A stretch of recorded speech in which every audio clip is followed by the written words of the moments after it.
February 2026 रोजी गजानन महाराज प्रकट दिन आहे. ते गजानन महाराजांचं प्रकट दिन महत्त्व काय? तर गजानन महाराज हे 23 फेब्रुवारी 1878 साली जळगावमध्ये दुपारी 12 वाजता एका 30 वर्षाच्या तरुणामध्ये ते प्रकट. त्यांची समाधी ही 8 सप्टेंबर 1910 मध्ये ऋषीपंचमीला त्यांनी समाधी घेतली होती आणि 32 वर्षे ते शेवगावात वास्तव्य करून लोकांना भक्तीचा मार्ग दाखवला आणि गजानन महाराज दिगंबर अवस्थेत लोकांच्या दृष्टीत पडले. हा दिवस गजानन महाराज प्रकट दिन म्हणून साजरा केला जातो.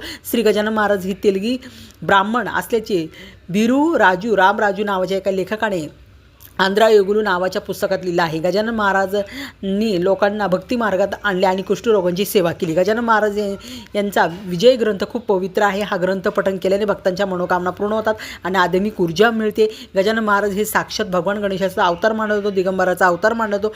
या शेवगावात खूप मोठ्या स्वरूपात उत्सव केला जातो. गणगणात बोते हा गजर, विशेष महापूजा, अभिषेक, पालखी सोहळा आयोजित केली जाते. गजानन महाराजांच्या भक्तांच्या जीवनात कोणतीही समस्या असो, सामर्थ्य श्री गजानन विजय ग्रंथ वाचनात आहे. श्री गजानन ग्रंथ हा वाचल्याने सामर्थ्यशाली ग्रंथ आहे आणि एकदा तरी तुम्ही वर्षातून एकदा शेवगावला नक्की जा. आणि त्यांचा नैवेद्य जो आहे पिठलं भाकर, कांदा आणि मिरचीचा ठेचा, हा नैवेद्य पंचामृतापेक्षाही गोड.